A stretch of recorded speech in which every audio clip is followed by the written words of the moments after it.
A 59-year-old Eastwood man has been arrested for allegedly acting as a broker and economic agent for the rogue North Korean regime.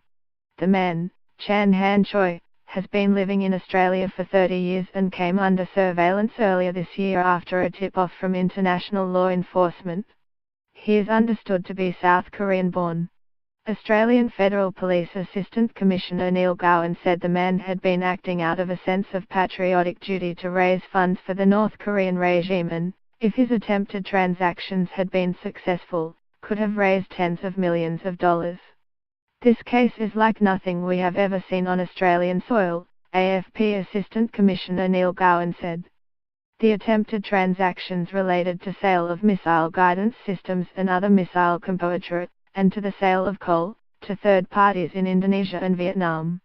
He has been charged with 6 offences, 2 under the Weapons of Mass Destruction, Prevention of Proliferation, Act 1995.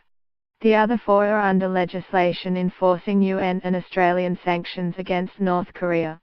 Mr. Gowan stressed that there had been no risk to the Australian public and that no weapons, or missile componentry had been imported into Australia. This is Black Market 101, said Assistant Commissioner Gowan. We are alleging that all the activity occurred offshore, and was purely another attempt for this man to trade goods and services as a way to raise revenue for the government of North Korea, he said.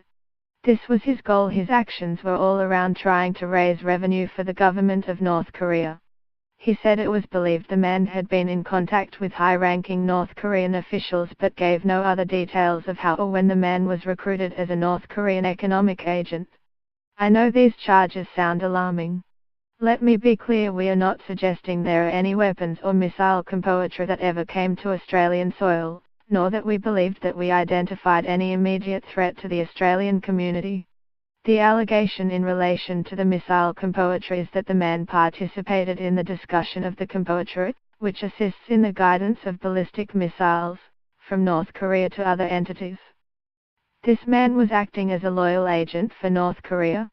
The evidence suggests there had been contact with high-ranking officials in North Korea, he said.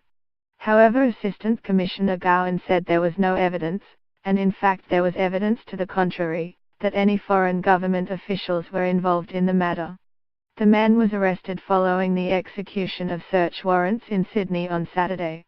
The matter came before Parramatta Bail Court on Sunday.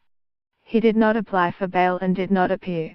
Police will allege that the man provided services to a weapons of mass destruction program and discussed the sale of ballistic missile technology. They will further allege those discussions included the setting up of a ballistic missile production facility, the supply of missile construction plans and the provision of North Korean technical specialists for training others outside North Korea. The charges are the first under the Weapons of Mass Destruction, Prevention of Proliferation, Act.